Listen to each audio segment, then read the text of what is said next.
Welcome back. If you're just joining, this is Daybreak on Trust Television. Of course, this is the newspaper review segment of the program.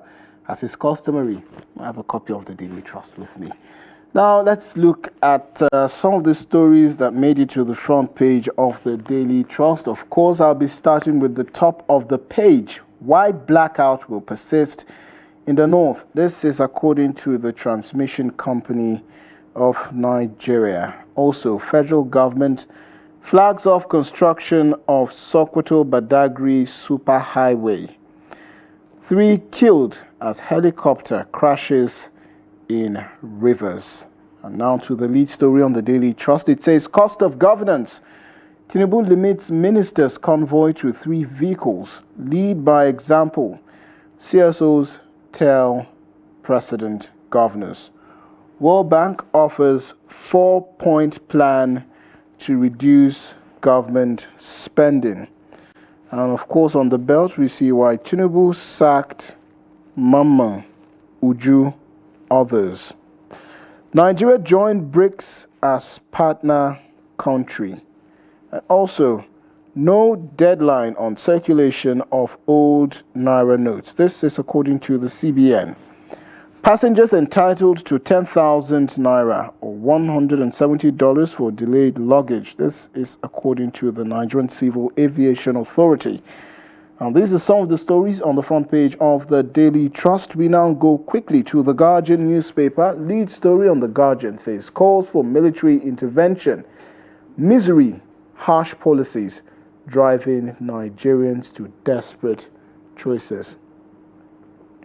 We see a pictorial there on the front page of The Guardian carrying words such as unhappy and also hardship, with a military tank right there boldly in the pictorial. Other stories there say federal government begins reform of obsolete laws.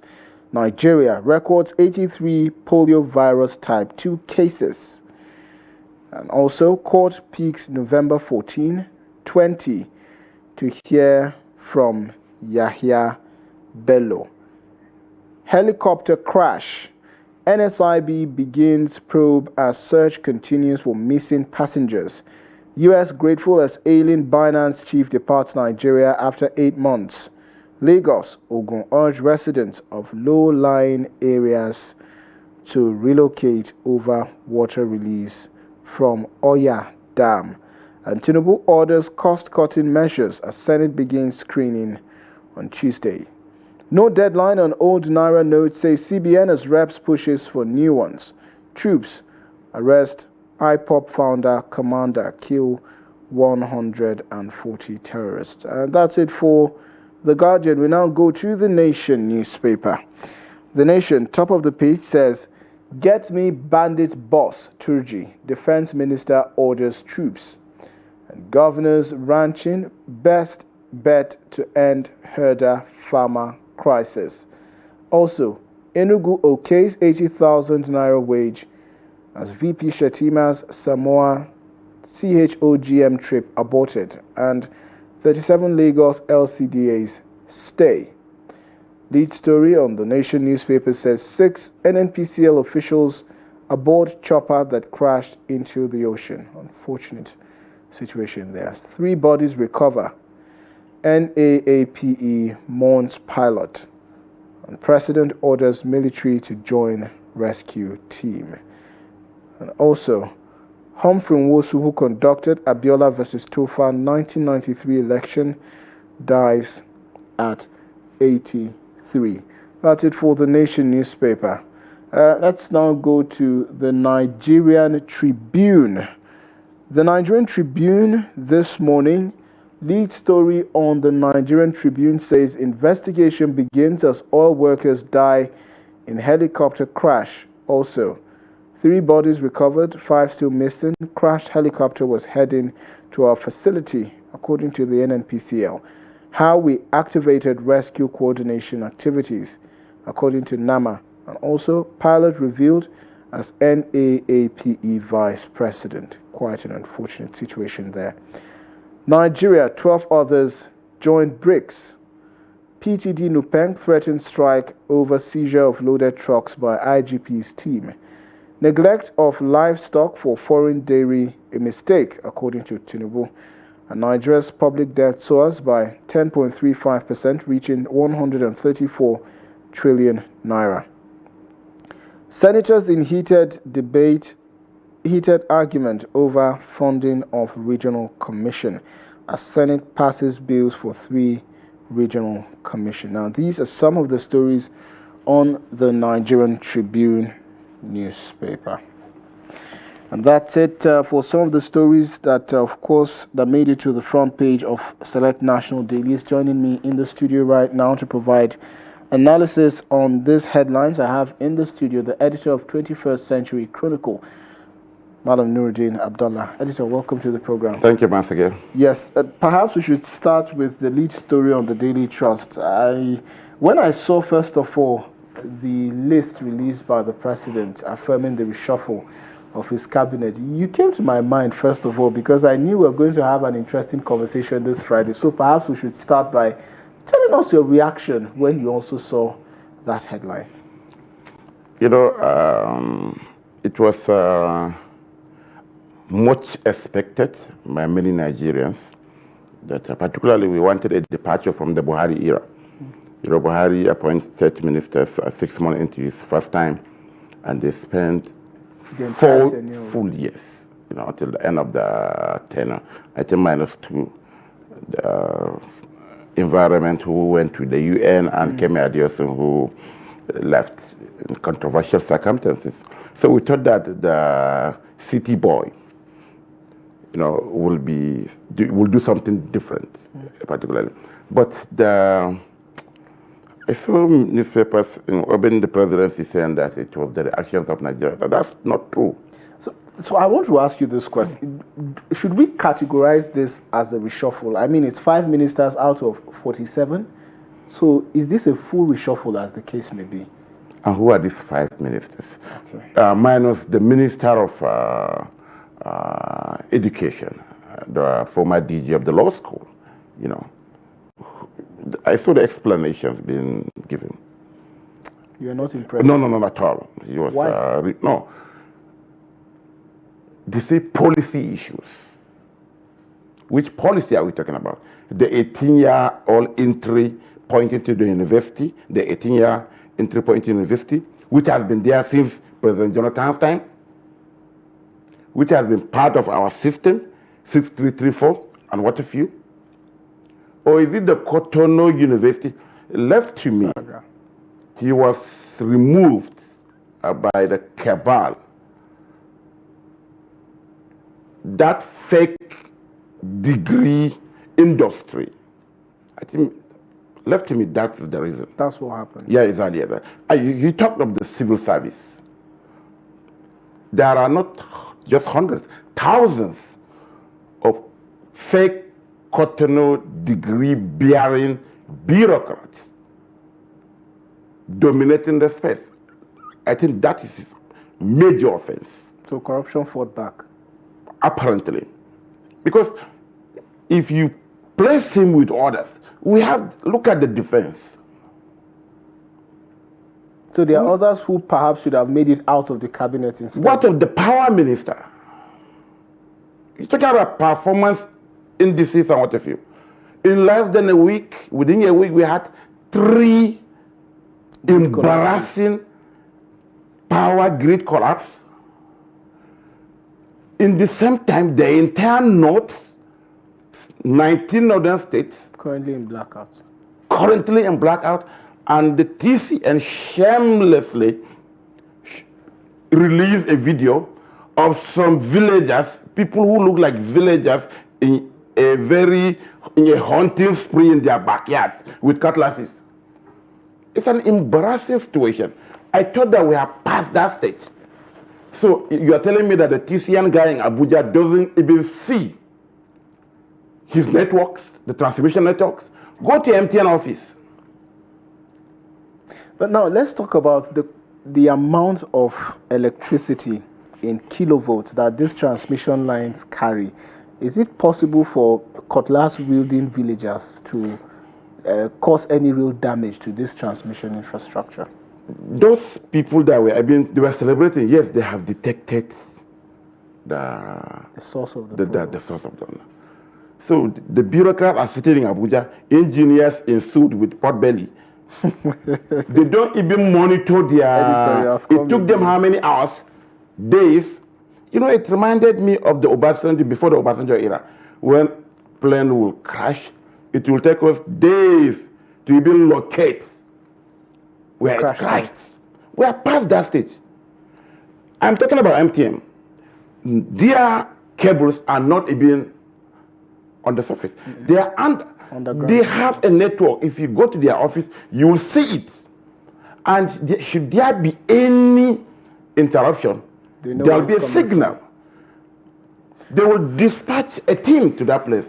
But now you are telling me you show some people with cutlasses, hey, hooray, and you want us to celebrate? Well, Barrister Bode Fadikpe joined us on the program this morning to talk extensively about these issues. But let's focus on the president's cabinet. So 5 ministers have gone. Substitution that was done by 5 replaced with 7. But then the president is saying that he has limited ministers' convoy to 3 vehicles, and this is in a cost-cutting measure to reduce the cost of governance. You're smiling. I really want your reaction, but you're reacting already. Once again, I don't know, the country is becoming, I'm not going to say maybe we are becoming a laughing stock, but we're a joke. How so? Okay. I'm not a mathematician, yes. But I passed my WAEC. And you have a degree that is not a fake degree from Cotonou. No, I'm not from Cotonou. Okay. I endure all the strikes action by ASU, and what. All right. Okay. Now we have like 45. Let's say now he has 45. When he came, Buhari's during the Buhari's second time, he had about 43 or thereabout man cabinet. When Tinubu came, we thought that he was serious about cost-cutting measures. We thought that he would reverse it to 30. Maybe 38 36. With half of them maybe junior ministers, merging some of the ministers, scrapping some of them. He didn't do that. Instead, he surpassed Obasanjo, Yar'Adua, Jonathan, and Buhari. He went about 48 or thereabout. Now he has about 45, to be precise. 45 times 3. We're talking about 135. So now the cabinet alone will be foiling, maintaining minimum of 135 SUVs. That are not using CNG. That's another factor. So the whole thing is a joke. It's a joke, huge joke. Come look at it. You are creating more ministries. You are assigning more agencies. Who can take this country serious? Every goddamn region has a development agency. A development commission. What have you? Northwest Development Commission, Northeast, North Central, South, that has NLDC, now has South, Southwest. And you're talking about cost.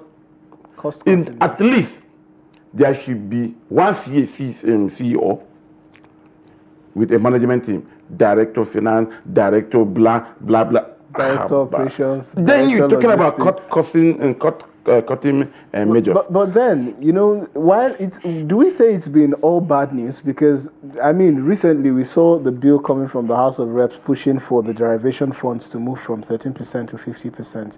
So perhaps some of these monies that they've saved or they will be saving from the cost-cutting measures that has been put in by the federal government would find its way one way or the other back to the people. I'm just saying. When you say derivation, have you bothered to check?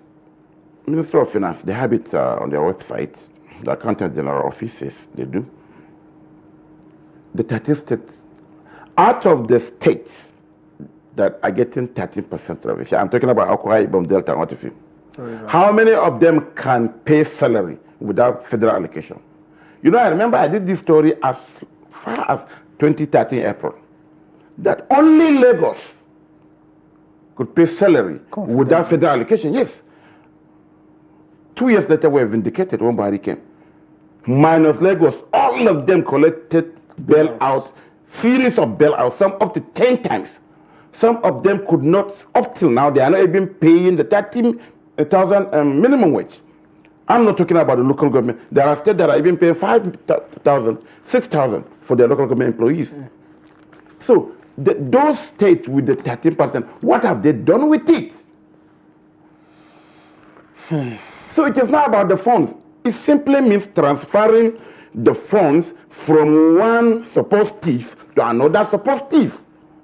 Nothing else. Well, on the international front, editor, Nigeria joins BRICS as a partner country. What do you make out of this? If at all we're serious, maybe by the time we get there, those are countries that are defying the status quo, particularly in the global system. Our major problem is the floating of the naira. Dollar is getting to 2,000, 170 or thereabout, right? Yeah, 1,700. If, for instance, we can join forces with those in charge of the BRICS who are defying this dollarization policy, at least we could do swap. What we failed to do with China, we have the currency swap that we have never utilized. Majority of our goods and whatever is from China, but you still have to get dollar to get things from China. Maybe when we get there, maybe we'll have that. It will trigger our sovereignty can be consolidated, particularly in that cycle of comrades, but not all these lily-livered things that we're doing. Okay, so finally, editor, before we go, what's your confidence level in this new administration, rather this new cabinet that's been reshuffled by the president? Do you think they have the capacity to deliver, or more work still needs to be done? Majority of the people that were brought on board, I'm sorry to say, our food is ready. People. That's a restaurant parlance. Of course, it's a restaurant. Those who were supposed to be sacked were not sacked. Or those who were expected to be sacked. Take the security issue. And look at it. I'm not trying to pander towards that direction. Quality people from certain part of the country were brought on board, while mediocres from the other side were brought on board. The removal of the Minister of Education, many look at it from the sectional perspective. A particular section of the country want to get all the QZ, grade A, whatever. He was the last man standing. I don't know him. I'm not campaigning for him. You understand? He shouldn't have left.